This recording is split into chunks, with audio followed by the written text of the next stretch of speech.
Buenos días, buenas tardes, buenas noches, bienvenidos a un nuevo podcast de The Farm on Air. Soy Miguel Chico. Hoy tenemos con nosotros a Guillermo Ramis. Guillermo. Miguel, ¿cómo estás? Oye, gracias por venir. Nada, muchas gracias por invitarme. Es un honor estar hoy con vosotros y poder hablar de lo que nos gusta. Para nosotros sí que es un honor que vengas.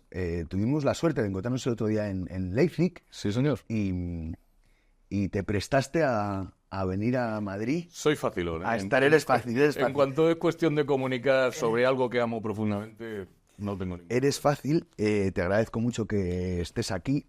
Me alegro mucho de que coincidáramos en Leipzig y me alegro mucho de haber estado en Madrid. Me voy enseguida de vuelta a México, pero quería hablar contigo.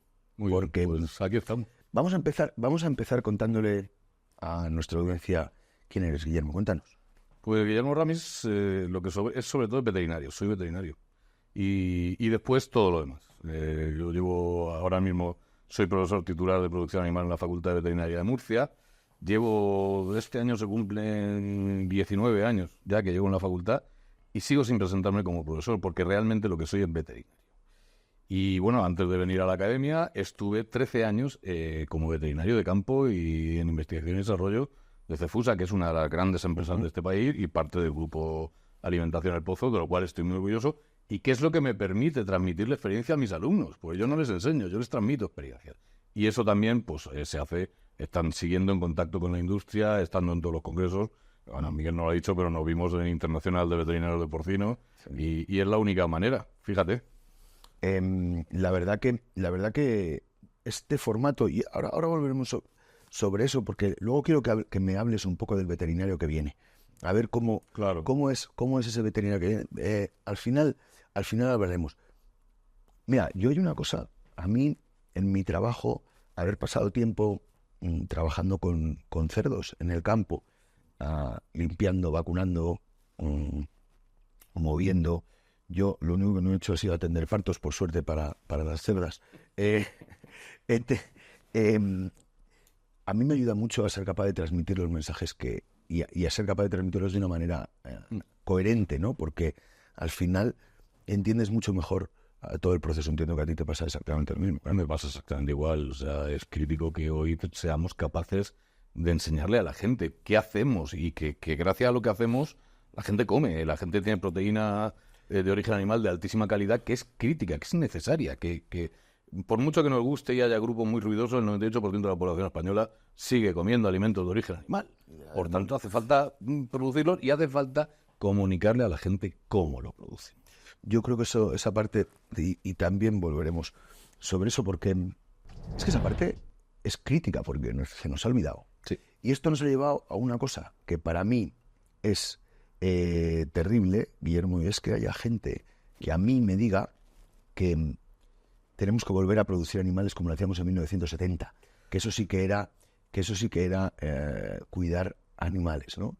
Y es una barbaridad tan grande. Yo que he visto, que te voy a contar a ti, que hemos visto todo lo que había en traspatio, la tipología de granjas que había, lo que es cuando el bienestar animal, cuando el cuidado del animal no está en manos de expertos, sino que está en manos de cualquiera, ¿no? En manos de María y de Pepe en su casa, que todo muy bien, pero que, ¿no? Pues que supongo que tienen que ser un poco los mismos que hoy piensan que los perros tienen bienestar animal encerrados en su casa. Correcto, y obesos. Y solo 8 horas al día.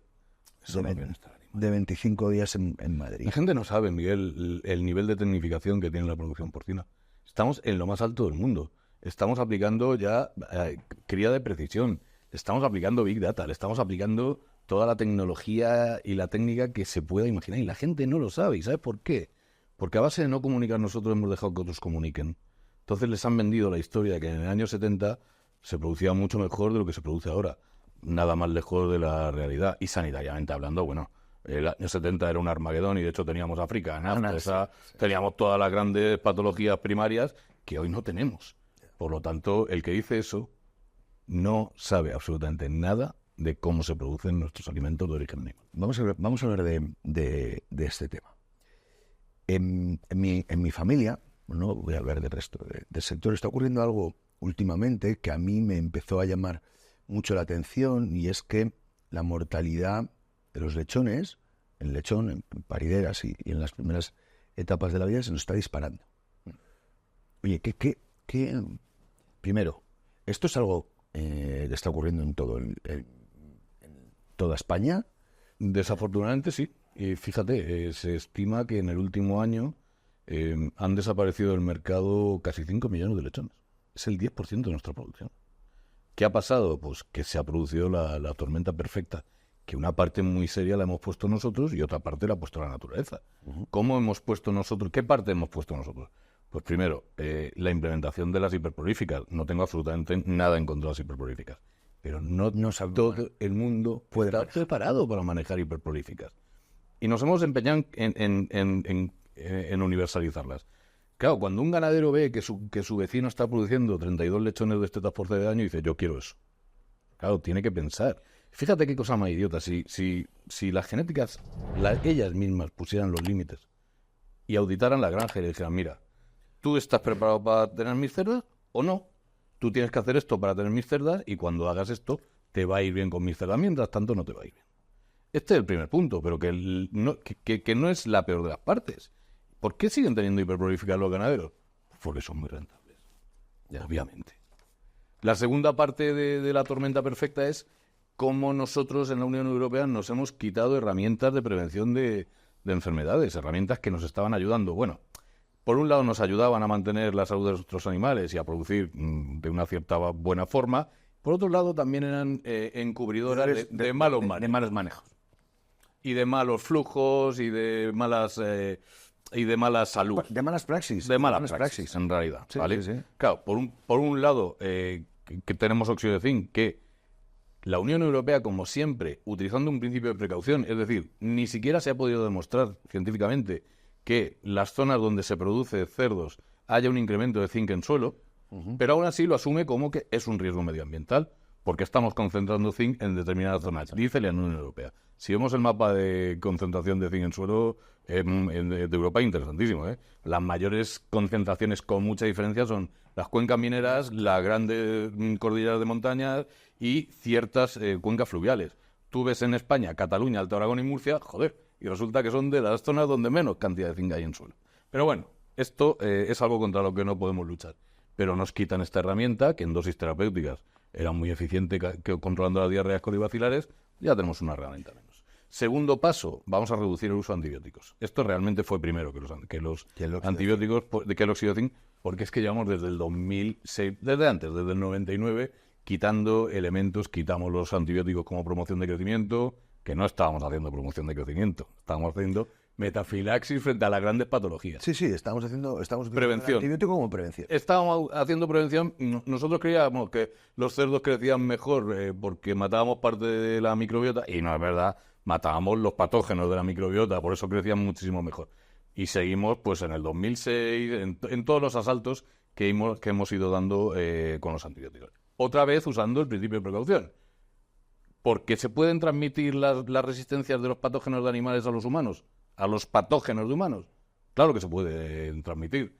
¿Se ha demostrado científicamente? Jamás. Ni un solo caso de una transmisión de resistencias entre patógenos animales y patógenos humanos.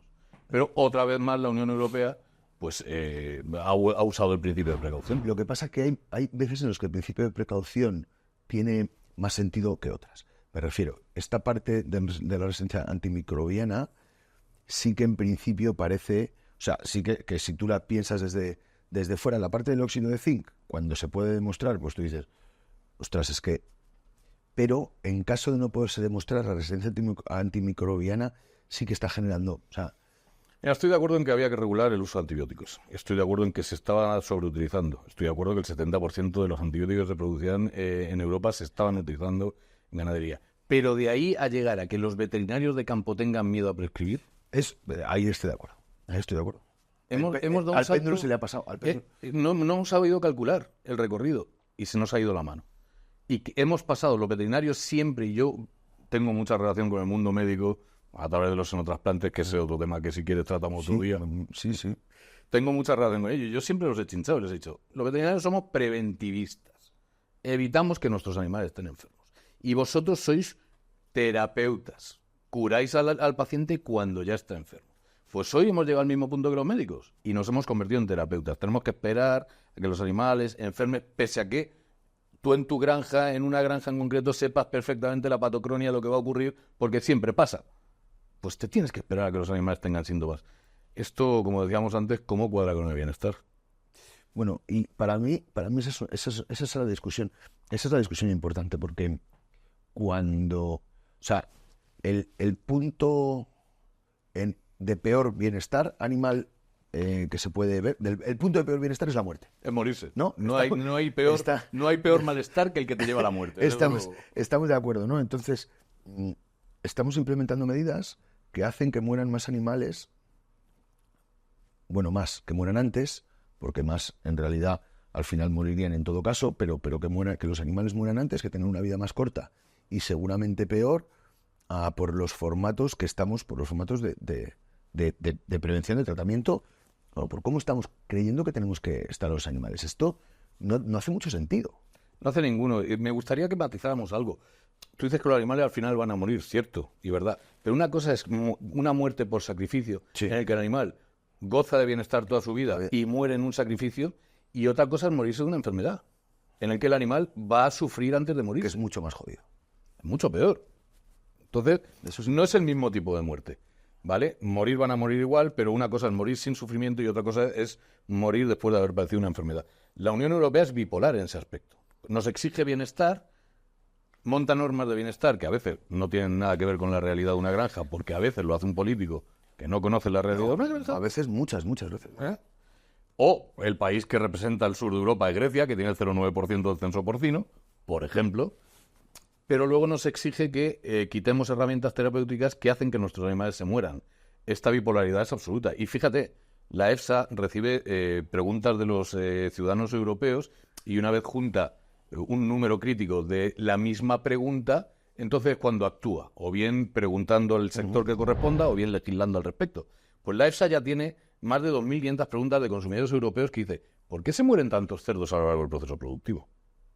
Es un problema de bienestar y es un problema ético. Y tendremos que empezar a balancear. Ojo, no me guste quitar todas las herramientas terapéuticas y preventivas y exigirme que además no se mueran los animales. Claro, ¿qué ha pasado? En esta tormenta perfecta de la que hablábamos, va y se mete además un factor biológico, que es la aparición de cepas de alta virulencia de Pierce. Que esto, obviamente, pues no es controlable. De ninguna manera. Es un virus que muta muchísimo, es un virus que no sabemos exactamente qué mutación va a producir un incremento de patogenicidad o de virulencia, y en este punto en España pues estamos en esa situación en la que han aparecido unas cepas hipervirulentas del norte de Italia, además importadas a España, que en el norte de España han hecho un verdadero desastre, algo brutal, cifras que no habíamos visto jamás con Pierce, que se ha movido por toda España, pero no me preguntes por qué, cuando ha llegado, por ejemplo, a la zona que yo conozco bien, que en Murcia, esas mismas cepas, que tú la secuencias y se meten en el clado de la cepa Rosalía que llamamos, no produce el destrozo que produce en Cataluña y Aragón. Es mucho más moderada la patología que produce, pero aún así produce una patología. Esto ya lo habíamos visto en China, en el 13-14 aparecieron cepas de este tipo, en el este de Europa, las bielorrusas, y ahora pues en España estamos en la misma situación. Todo esto ha hecho una tormenta perfecta que nos haga perder un 10% de derecho. Bueno, y en Estados Unidos en su momento, ¿no? Con el Sí, en Estados Unidos apareció la diarrea vírica epidémica, que aquí la teníamos endémica desde los 80, y esto también es otra cosa que tenemos que tener en cuenta. Vivimos en un mundo globalizado totalmente. Aparecen cepas hipervirulentas de diarrea vírica epidémica en China y saltan a Estados Unidos y a Canadá. Luego vienen a Europa, pero es que las cepas estadounidenses saltan a China otra vez. O sea, es una verdadera locura. Es una verdadera locura. Y esto es un grave riesgo para la salud de nuestros animales. Claro, es que... Bueno, y de la salud de nuestros animales vamos a ir, porque este tema de la Rosalía, estos temas de las enfermedades, claro, al final están llevando a otro problema, ¿no? Que es que nos falta carne, que hoy España es deficitaria está muy mal planteado porque no somos deficitarios, ¿no? España hoy no es capaz de asumir la capacidad productiva que tiene para poder seguir alimentando al mundo. Hoy nos faltan, hablaba el otro día con Miguel Ángel, con Iguel, y nos faltan 5 o 6 millones de cerdos para llenar nuestra capacidad productiva. Nuestra capacidad de sacrificio. De sacrificio. Es verdad, es que ya teníamos una capacidad de sacrificio por encima de nuestra capacidad de producción y estas pérdidas incrementan gravemente. Mira, esto es muy fácil de entender. En un matadero que conozco muy bien en el sur en Murcia, pues voy a hacer una inspección de pulmones para una prueba que estábamos haciendo y me encuentro un matadero que yo estoy acostumbrado a que vaya casi a 600 cerdos por hora y me lo encuentro a una velocidad ridícula. De 400. No, que va, no llegaban estaban en 300 o menos. Claro, y le pregunto al gerente, al encargado de esa área de matanza, que es muy buen amigo mío desde hace muchísimos años, y le digo, ¿qué ha pasado? Y dice, pues mira, que no tenemos cerdos. Entonces tengo dos opciones. O bajo el ritmo de matanza o echo a la mitad de la cuadrilla. ¿Qué hago? Claro, esta es nuestra situación actual. Y esto es un problema grave. Hombre, ¿sabes lo que pasa? Que es que en esta historia europea... Yo ya sabes que me he ido a vivir a México, me he ido a vivir a Latinoamérica, y uno de los grandes motivos, hay más, pero uno de los grandes motivos es que esta estupidez europea, y yo, como me puedo permitir decirlo, pues lo digo, que no me paga nadie, esta estupidez europea, que es una estupidez, es decir, estamos haciendo una degradación de lo que es ser humano, del hombre, porque no estamos intentando subir al animal a donde está el hombre, lo que estamos haciendo es bajar al hombre a donde está el animal, ¿no? Y que hoy de lo mismo, bueno, pues estas boudades que se pueden decir, ¿no? Hombre, es que qué bien que se ha muerto el torero, ¿no? Entonces, este es el ejemplo más extremo. Más extremo a más largo plazo, ¿no? O sea, el tiro más largo que se puede dar. Ostras, tío, si de verdad estamos en una sociedad en la que se muere el torero es igual a que se muera el toro. Dicho esto, a mí no me gustan los toros, pero da igual que no me gusten los toros. Me gustan más... A mí no me gustan especialmente, pero me gustan más los toros. Me gustan más los toreros. Eso es. No engañemos. O sea, no podemos perder la cabeza. Pero hemos entrado... Mira, el problema... Claro, si vemos cuál ha sido la evolución de Europa, que es digno de estudio y se estudia en muchos sitios, después de la Segunda Guerra Mundial o de la Guerra Civil en España, me da igual. Sí. La gente lo pasó muy mal. Entonces, de ahí, la loable intención fue vamos a darle bienestar a nuestros hijos. Y después vamos a darle bienestar a nuestros nietos. Estamos ya, lo hablábamos antes, la tercera generación en España que no pasa hambre. Ni un solo día. Hoy en este país no pasa hambre nadie, excepto casos muy extremos. Pero incluso los bancos de alimento, quiero decir, antes o después tú encuentras la forma de comer. Esto no ocurre en países como Brasil, y tú lo sabes. Sí, hay 20 millones de personas que no comen todos los días. Sí, está claro. Pues esto nos ha llevado a perder un poquito la orientación y a que nos preocupen cosas en exceso como el bienestar animal. En Vietnam a un agricultor, a un ganadero, no le hables de bienestar animal. Él dice que sus hijos están primero y que no tienen bienestar y que él le quiere dar bienestar a esos animales. Este es el grave problema, que hoy en Europa pues hemos cambiado la relación de valores de una forma dramática. Y cuidado, esto nos puede llevar a perder nuestra soberanía alimentaria, porque Europa ha entrado en una destrucción absoluta del sector ganadero, lo cual es absurdo. Es absurdo. Pero es que además, Guillermo, tío, ¿por qué se permite la entrada de alimentos en Europa que no siguen las mismas normas de bienestar animal que tienes que seguir tú, mientras que a ti te obligan a seguir unas normas de bienestar animal totalmente diferentes? Porque, o sea, si nuestra preocupación real es cambiar el mundo para que los animales estén de una manera... Si esa es la real, sí. Ostras, aquí no debería entrar un puñetero huevo que no sea de gallina como la tenemos, como nos están pidiendo a nosotros que haya. O no podría entrar un cerdo que no cumpliera una normativa, porque los americanos, por lo menos con su Prop 12, los californianos han dicho, oye, esto yo obligo a que se coma así y a que se produzca así, pero también obligo a que cualquier cerdo que entre aquí entre así. Hombre. O sea, por lo menos eso es coherente. Pero tú fíjate, Miguel, los brasileños se conocían nuestras leyes de bienestar mejor que nosotros hace 15, 20 años.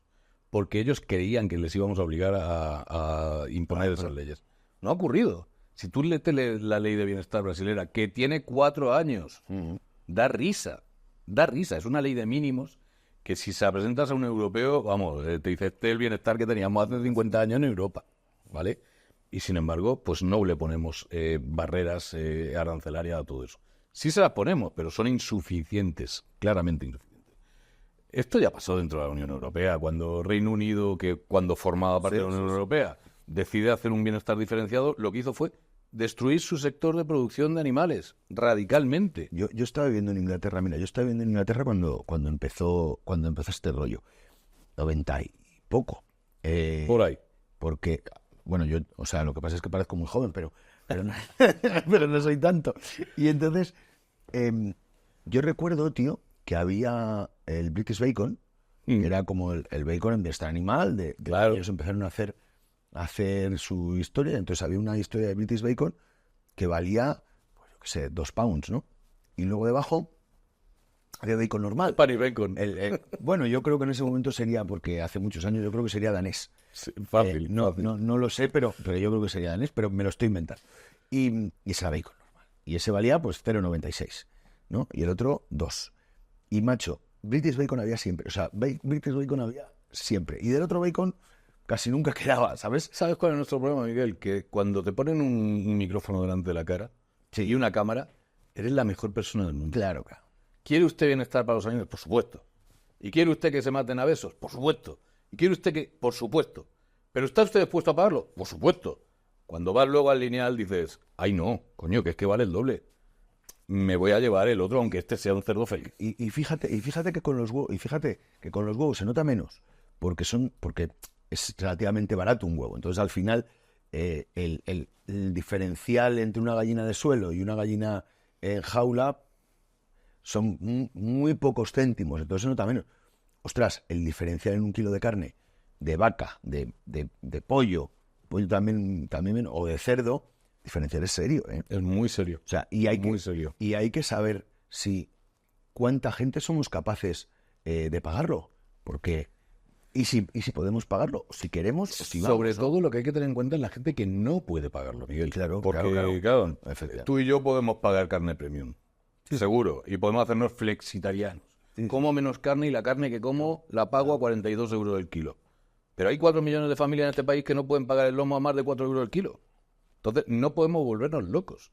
Porque si nosotros nos pasamos a ese extremo, le estamos conculcando el derecho a comer proteína a todas esas familias. Y estamos hablando de muchas personas que pueden comer cerdo gracias a que el lomo está a 4 o 5 euros el kilo. Que pueden comer huevos, bueno, antes más baratos todavía, pero que pueden comer huevos porque los huevos están a 2 euros las 2 docenas o la docena y media. No hay otra. Entonces, cuando la gente protesta por la ganadería intensiva, yo siempre digo lo mismo, digo, ¿tú estás dispuesto a pagar el lomo de cerdo a 20 euros el kilo? Sabemos hacerlo. Sabemos hacerlo en un bienestar extremo. Pero te va a costar 20 euros el kilo. ¿Puedes pagarlo? ¿Quieres pagarlo? Claro, en ese momento te van a decir sí. Pero cuando lo pongas en el lineal del supermercado te van a decir que no. No, ese es el gran... A ver, yo es que esto es totalmente cierto. Yo cuando veo es que a ti te ponen un micrófono delante de la cara y hay que ser un tío muy sinvergüenza para decir que tú no quieres que los animales tengan bienestar. Claro, ¿sabes? claro. Es que no pasa por la cabeza de nadie. Claro, es que tienes como que decirle, ¿tú quieres que el lince se extinga? Claro, coño. Hombre, venga, hombre. Claro, esto es como Feynman y Calzado tenían en el Orgullo del Tercer Mundo tenían un sketch que siempre empezaban, cuando empezaban a... 9 de cada 10 dentistas recomienda el chicle sin azúcar. Hoy con nosotros el hijo de puta que recomienda el chicle con azúcar, ¿no? Claro, coño. Entonces es un poco eso. Claro.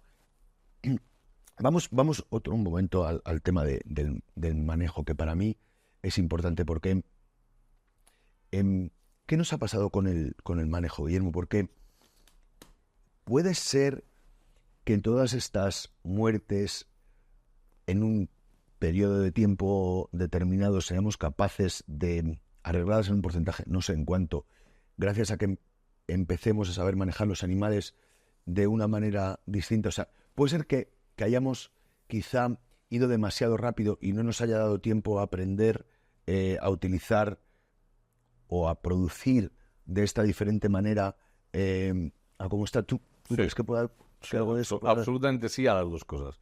Sí a que nuestros manejos muchas veces no son los adecuados.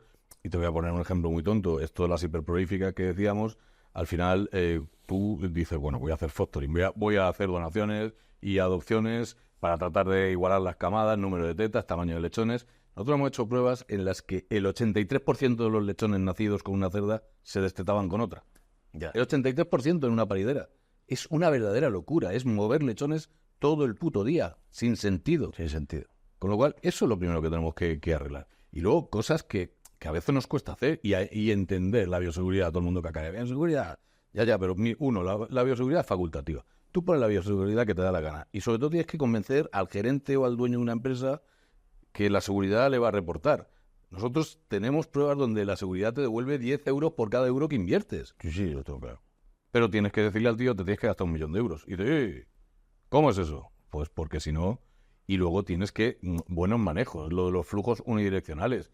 No te dejes esa cuadra de tonticos que no te van a rendir en la vida.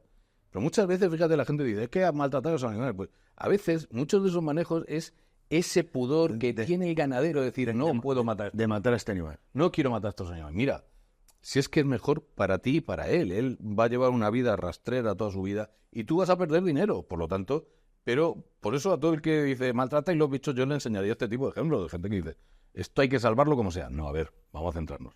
Flujos unidireccionales, buena limpieza y desinfección. Entender el todo dentro, todo fuera. Yo he visto todo dentro, todo fuera.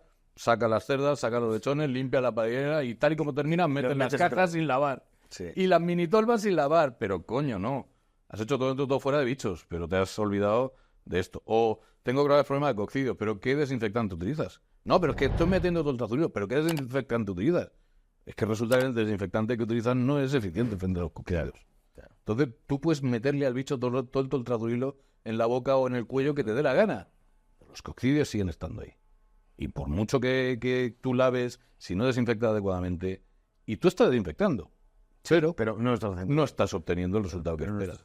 Hay un estudio europeo buenísimo de un montón de granjas donde los que venden anticoccidios pues dicen, ¿y por qué sigue habiendo la prevalencia en Europa? Llevamos 30 años metiéndole a todos los bichos que nacen o en la boca o en el cuello. ¿Y por qué sigue habiendo coccidios? Pues de todas las granjas que estudian, una estaba utilizando un desinfectante eficiente frente a coccidios. Fíjate qué cosa más tonta. Una. Entonces vamos a empezar a cambiar eso. Vamos a empezar a hacer manejos coherentes. Vamos a determinar, estos ya son proyectos y yo afortunadamente trabajo con gente muy, muy talentosa que propone cosas. Vamos a determinar de qué cerdas se pueden mover lechones y de qué cerdas no deberíamos mover ningún lechón. Vamos a hacer todo este tipo de manejos. Vamos a hacer manejo con caja embolsada para no transmitir patógenos entre camadas. Dentro de esa bolsa ya dejas, mientras podamos, las colas y todos los restos de los animales y ya es un contenedor para que el animal que está excretando un virus no lo extienda por toda la paridera. Todo esto hay que hacerlo. Mira, yo estoy de acuerdo, pero yo estuve ahí en Holanda, tienen un centro de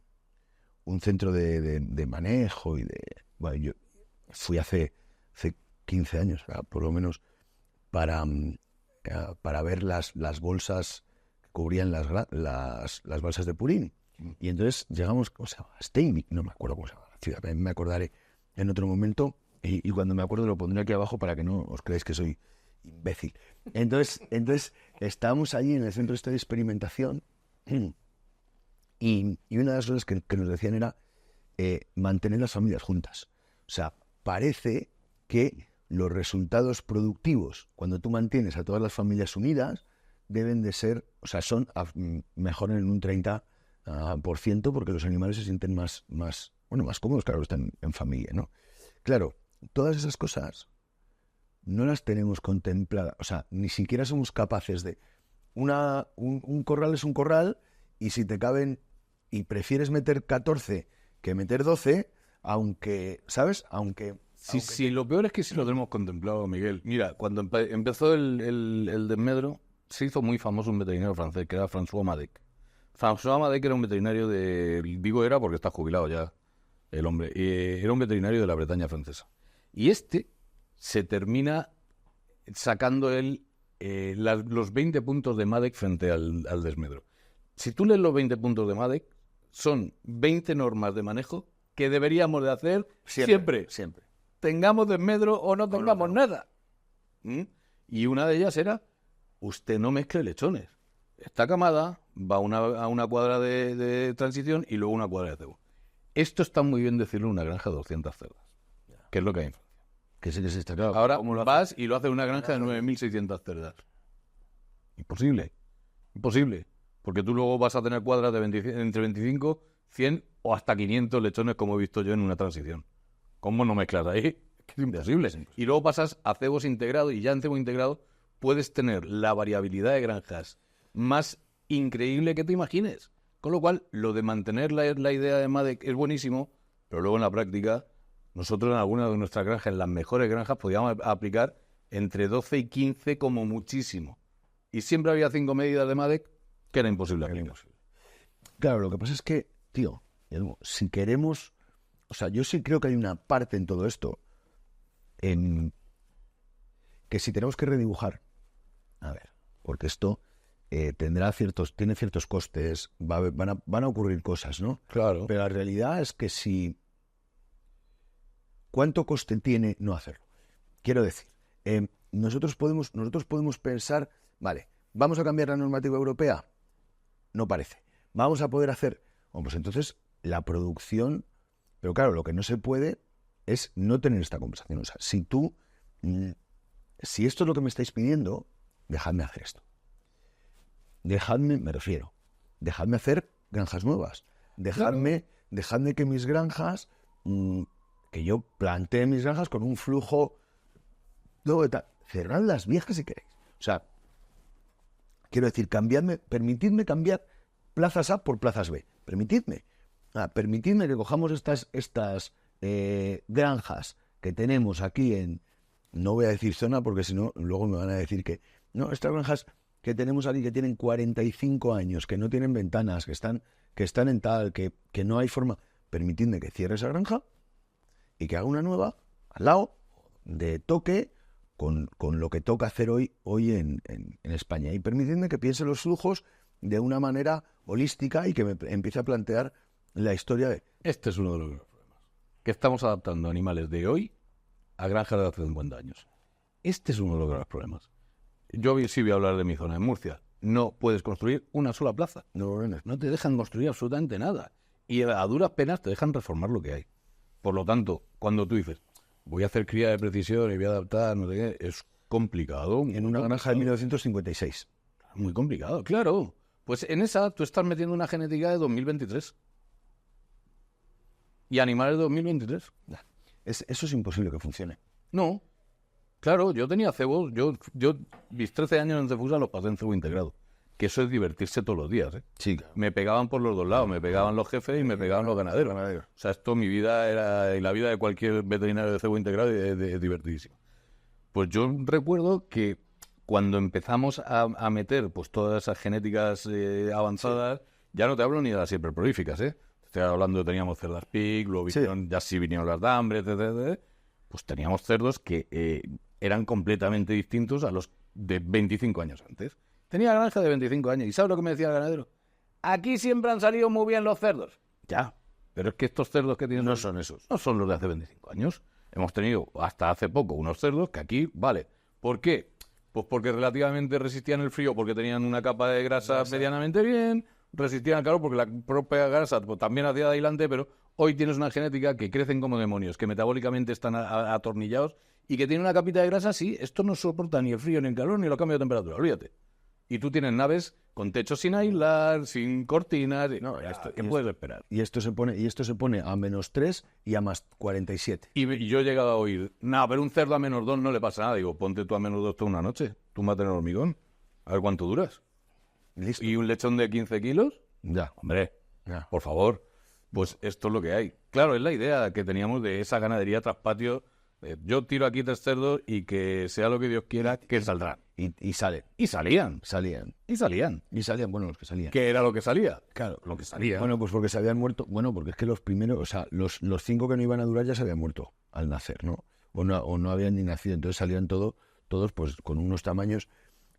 Para mí sí que es importante que dentro de todo esto, de todas estas discusiones, porque si no, o sea, quiero decir, yo creo que lo que se está consiguiendo, a mí me parece mal que nos obliguen a reducir el consumo de antibióticos, no me parece mal, quiero decir, no me parece mal per se, o sea, no le veo una maldad intrínseca, pero lo que no puede ser es todo. Es decir, si queréis que nosotros produzcamos de otra manera, nos tenéis que dejar que produzcamos de otra manera.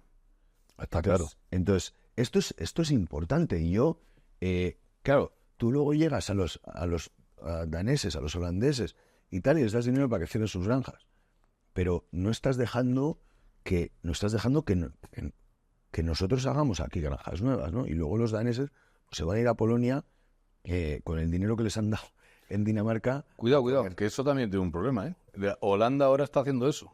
Te paga un 120% del valor de tasación de tu granja para que la cierres, pero firmas un compromiso vitalicio de no abrir una sola granja en Europa.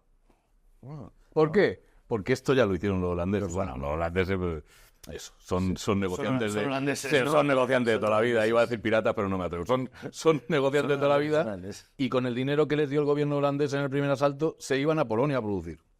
Entonces, bueno, la Unión Europea, como de verdad está empeñada en reducir la producción animal, incluso en algunos aspectos en destruir la producción de proteína de origen animal, pues está poniendo todo su empeño. Está poniendo todo lo que sabe hacer. Bueno, el tema de cargarnos nuestra soberanía alimentaria es una barbaridad absoluta, pero bueno, no vamos a hablar sobre eso porque, mira, ahora quiero hablar contigo de otra cosa.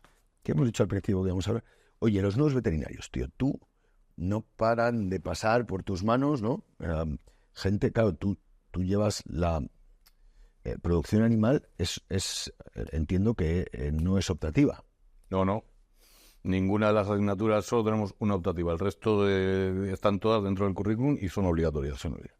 Bueno, entonces pasan por ahí veterinarios. Bueno, no voy a asumir. ¿Cómo son los veterinarios que pasan por ahí? Qué interesante. Esto es una pregunta muy interesante.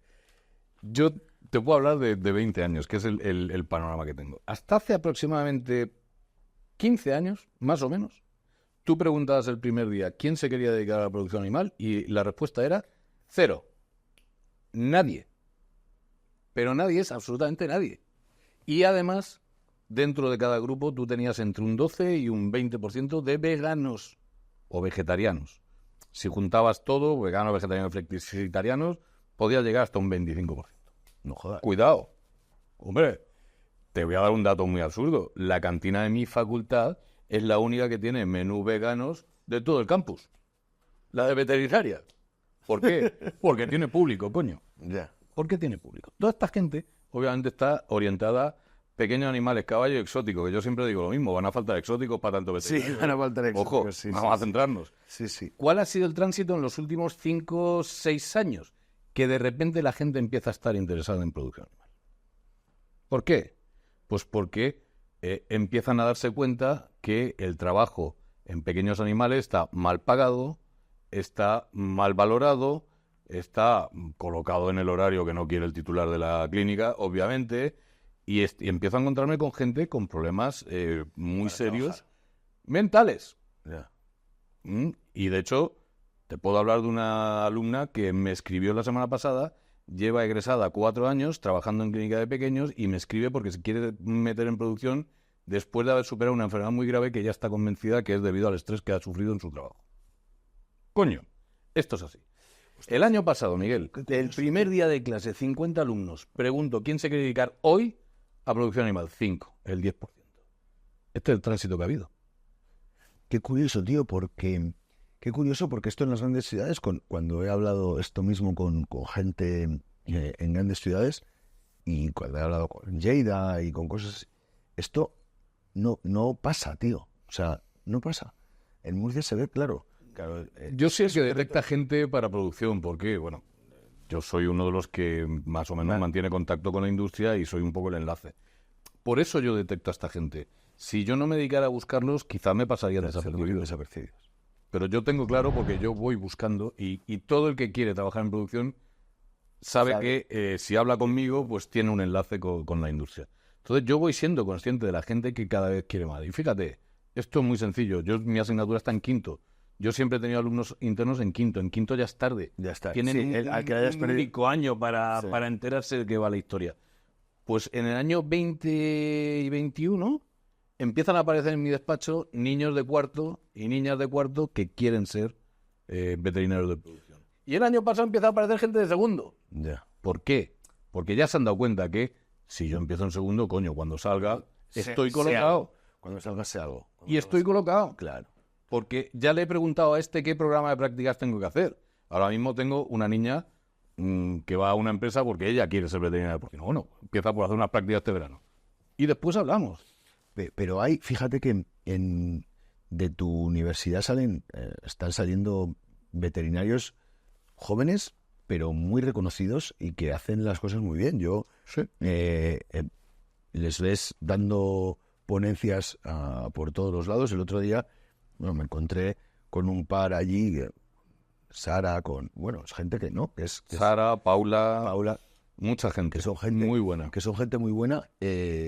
Yo no las conozco personalmente. Me encantaría que un día les pasaras mi teléfono para que vinieran aquí a vernos, Sin ningún problema. porque me gustaría mucho hablar con ellas, porque saludé a Sara en Leipzig el otro día, porque claro, es gente muy joven con mucha gana de hacer cosas y de cambiar y de saber. Entonces me gustaría mucho compartir un rato con ellas. Pero es lo que te digo, o sea, habéis hecho un trabajo ahí que se nota quizá más fuerte que en otras facultades, por lo que sea, ¿no? Supongo que Madrid debe ser el epicentro del veterinario de exóticos, ¿no? Sí, probablemente. Porque Y ojo, y la industria en Murcia se queja de que nuestros egresados no tienen en absoluto lo que necesitan ellos. Yo lo sé. Ya. Yo lo sé. Porque realmente, fíjate, el Plan Bolonia tuvo una perversión absoluta, que es que producción animal perdió un 25% de su docencia. Ya. ¿Por qué? Pues porque en Europa no entienden el veterinario zootecnista. En Europa los zootecnistas son ingenieros. Entonces no les cuadraba que en España pues saliera una facultad veterinaria un tipo que pues un zootecnista. Nos hemos tenido que apañar con lo que nos han dejado para conseguir que esos veterinarios salgan medio bien preparados. ¿Salen medio bien preparados? No, en absoluto. A no ser que ellos hayan tenido el prurito de venir en cuarto y decir, ¿quiero unas prácticas de verano? Te mando a Agroport. Quiero al año siguiente, ¿quiero unas prácticas de verano? Te mando a Cefusa. O al final de la carrera, quiero un Erasmus Practicum, te mando a Italia, con Carlos Lasaña, a Martini o donde sea. O a Polonia, he mandado alumnos a Polonia, Rumanía, Italia. Ya. Bueno. Sí, pero también te digo que de todas maneras salir de la carrera sin tener ni puta idea es lo normal. Es claro. O sea, eso es... No, yo solo digo, no os angustiéis. Claro.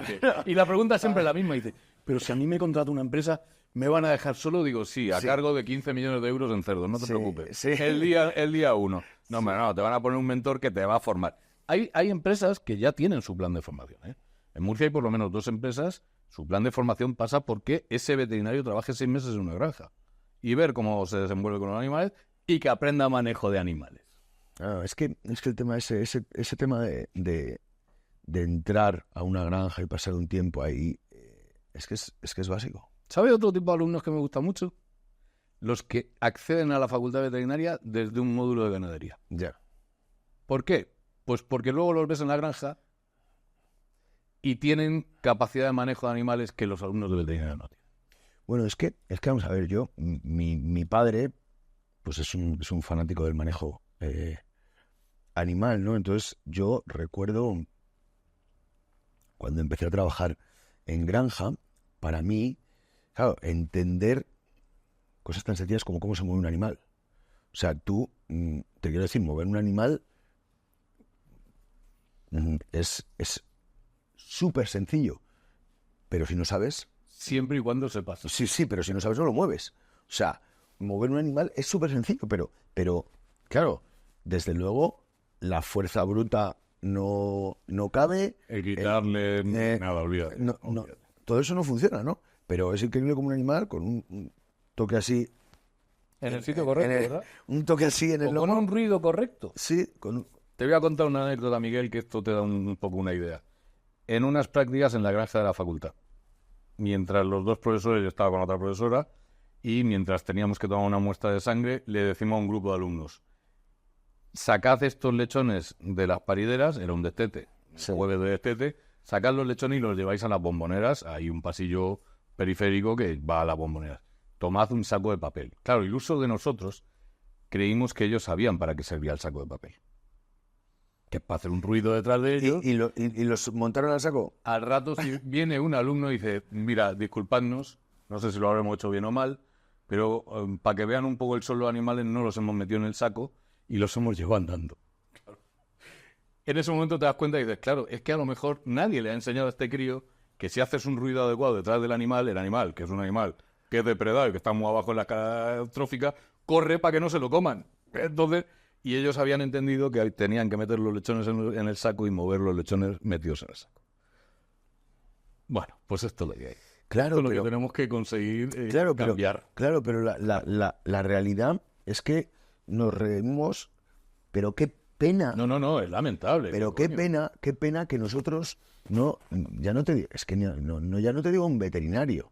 Hostia, que aún, que la gente se piense que cuando movemos un animal, lo movemos utilizando violencia o metiéndolo en un saco. O sea, si un veterinario llega a eso y se piensa que tú metes al animal en un saco para llevarlo de... ¿Tú quieres saber por qué me hice yo veterinario? Pues la verdad que sí, y además te lo quería preguntar al principio y se me ha olvidado. Pues me hice veterinario por mi familia. Yo nací en Pontevedra, en realidad. Aunque luego me crié en Madrid y me fui a estudiar a Murcia, una diagonal de 1000 kilómetros. Pero yo nací en Pontevedra y toda mi familia vive en el sur de Pontevedra. Mi abuelo era tratante de ganado, pero todos tenían ganadería de subsistencia. En cada casa había una vaca, un caballo, se criaba un cerdo, la gallina, los conejos. Y todas mis vacaciones eran irme a ese ámbito rural en Galicia y dedicarme a trastear animales con mis primos y con los primos de mi madre. Y para más y encima, criaban vacas y caballos en el monte. Así que yo me recuerdo con 5 años en una rapa de asbestas, que yo cuando vi eso, yo dije, yo quiero ser aloitador, yo quiero hacer esto. Y desde entonces me dediqué a, cada vez que podía, menear animales, caballos, vacas, cerdos, todo. Y eso me llevó a hacerme veterinario, fíjate. Yo para mí, fíjate, yo no soy veterinario. Yo soy abogado, tampoco, bueno, en realidad tengo ni idea, estudié Derecho, ¿no? Pero yo, desde que soy muy pequeño, en mi casa, pues he tenido que ir a trabajar ahí unos días, unas veces más obligado que otras, ¿no? Tampoco voy a decir, pero yo para mí, el tema de mover animales, o sea, el tema de ser capaz de llevar, a mí eso, no sé, es una cosa que siempre me ha gustado, ¿no? Porque lo que sea, ¿no? Y desde luego cuando tú lo ves con alguien que sabe y te lo explica bien, ¿no? Tú lo ves, que es una maravilla, o sea, es una maravilla, ¿no? Es que ver la capacidad que tiene. Para mí ver a mi padre mover un animal era una cosa que... Pero alguien que con este dedo es capaz de mover una celda de 300 kilos. Es que eso es un arte. Eso es una maravilla. Pero eso es lo que ocurre en nuestra granja.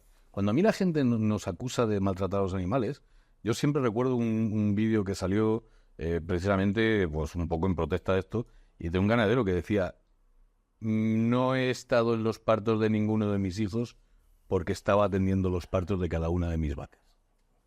Tal cual. Esta es la realidad. Tal cual. Y esta es la realidad. Tal cual. Y tratamos, y lo que no entiende la gente es que un ganadero pretende obtener el máximo bienestar porque sabe que es la forma de producir mejor. Que se lo va a devolver, está claro. No hay más. No hay más. Yo me acuerdo en los años 90 cuando los ingleses inventan la ley de los de las 5 libertades, bla, bla, bla, bla, bla, bla. Yo me acuerdo que empezamos a preguntar, ¿no? ¿Cuál es la percepción del político? Lo que le dice el consumidor. ¿Cuál es la percepción del veterinario? Pues vamos a buscar parámetros objetivos, el cortisol, la reacción linfocito, el neutrófilo, bla, bla. ¿Cuál es la percepción del ganadero? Dice, los parámetros productivos. La granja que tenga parámetros productivos altos da por supuesto que tiene bienestar. Porque un animal en malestar no produce bien. Eso está claro. Entonces, bueno, pues cuando nos acusan, es que solo queréis que produzcan bien. Es que cuando producen bien es cuando mayor bienestar tienen. Yo creo que por ahí deben de ir las cosas. Oye, que nos tenemos que ir y te tengo que preguntar. Me estoy pasando muy bien, Guillermo. Me lo estoy pasando muy bien. Esto está muy... Me alegro. A ver, la reputación de nuestro sector. Tú, ¿cómo percibes desde las perspectivas que tú tienes y que estás dentro de la facultad, fuera de la facultad, con tus amigos? ¿Tú cómo percibes que se nos ve aquí en... Nuestro director no tiene buena reputación. ¿Y sabes por qué? Porque nosotros nos hemos callado durante mucho tiempo. Y si tú te callas, alguien comunica por ti. Y el que comunica por ti crea opinión. Puede ser una buena opinión, que es la menor de las oportunidades, o puede ser una opinión creada y que sea un relato, más que un dato. ¿Qué ha pasado? Que por fortuna en los últimos 10 años habéis empezado a surgir gente como tú, que cuenta qué es lo que hacemos, porque la gente no lo sabe. Yo cuando era pequeño, iba con mi familia en Galicia, sabía que el final de esos animales era matarlos y comérnoslos. Lo tenía clarísimo. Claro. Los niños de hoy no. ¿De dónde sale la leche? De un supermercado. El otro día la risa en Instagram era pues la que descubre que la leche de vaca sale de una vaca. Alguien le escribe abajo y coño, tenías una pista muy gorda en la leche de vaca. Yeah. Pero claro, de repente descubre que ha salido de un animal, porque como lo saca un veterinario, y nosotros no nos dedicamos a contarlo. Insisto, por fortuna habéis aparecido determinada gente. Ha aparecido un Juan Pascual, por ejemplo, que se bate el cobre en Instagram como un demonio. Has aparecido tú contando qué hacemos, qué no hacemos, qué dejamos de hacer. Hay ahora mismo una serie de comunicadores, ha aparecido Gematicó, ha aparecido mucha gente. Y por eso cada vez que a mí me invita alguien a hablar, digo, sin dudarlo ni un instante. Porque necesitamos que la gente sepa que lo que hacemos es para que la gente coma. Pero luego además es que, contar lo que haces es... O sea, Juan, a Gemma la conozco desde hace muchísimo tiempo. Cuando empezamos más o menos en un momento parecido. A Juan lo conozco desde hace menos, pero Juan ha venido aquí muchas veces y yo lo considero un amigo personal ya. Yo era cliente de Juan cuando trabajaba en Tefusa. Fíjate si ha pasado tiempo. Bueno, claro, porque Juan lleva muchos años. Juan lleva muchos años siendo un número.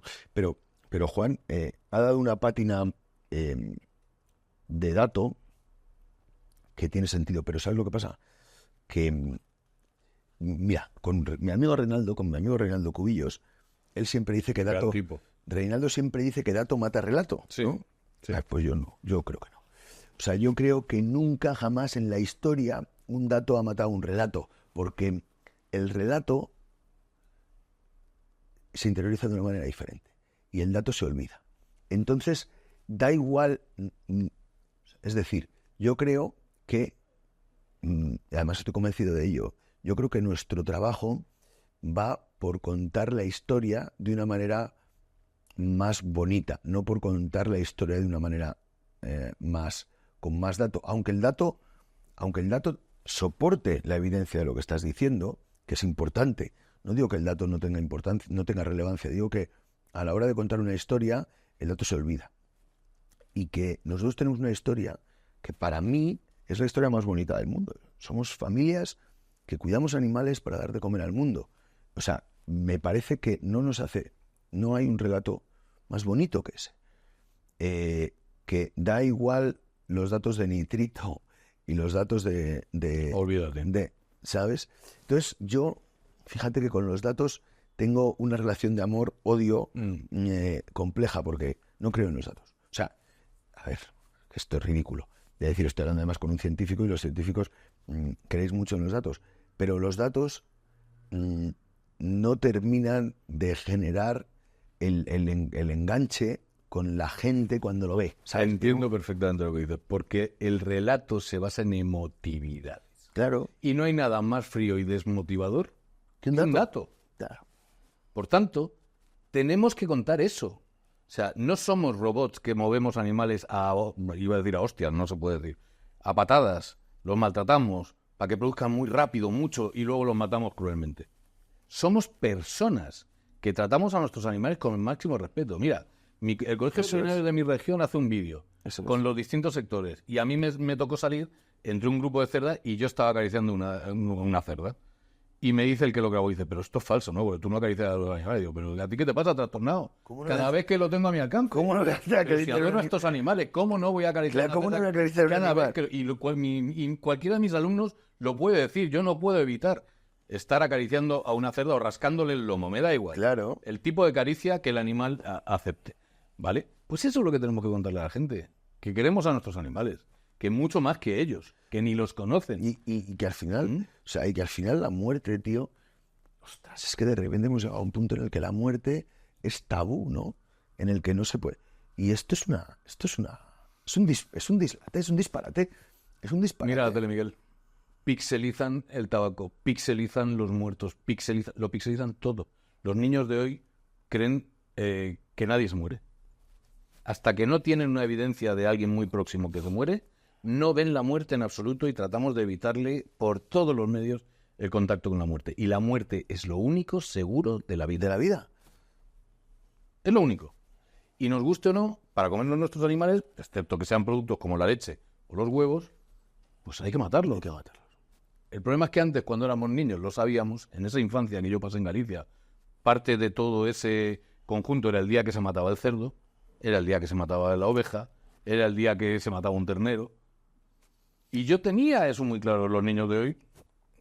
Pero es que esto es una sociedad, de verdad, en la que es la infantilización en el peor sentido, ¿no? Es decir, una incapaz, hacer a la gente que no tenga que hacerse responsable de las cosas que pasan, que vienen todo, me voy a meter en un jardín, así que Vamos, no me pero es verdad, ¿no? Hoy parece que una sociedad en la que los derechos solamente existen independientemente de las obligaciones, ¿no? Y tú te generas derechos por haber nacido, como si no fuera una estructura que hemos generado los humanos, joder, para satisfacer una serie, pero que parten de un trabajo, de unas obligaciones, No, hoy tenemos derechos desligados de los deberes. Desligados. Esto es el problema. Desligados. Entonces, todo esto está generando un tipo de sociedad que, bueno, no sé el tiempo que tardará, pero desde luego no tiene pinta de ir hacia un sitio muy bueno. No, lo decíamos antes, el aforismo de tiempos difíciles crean hombres duros.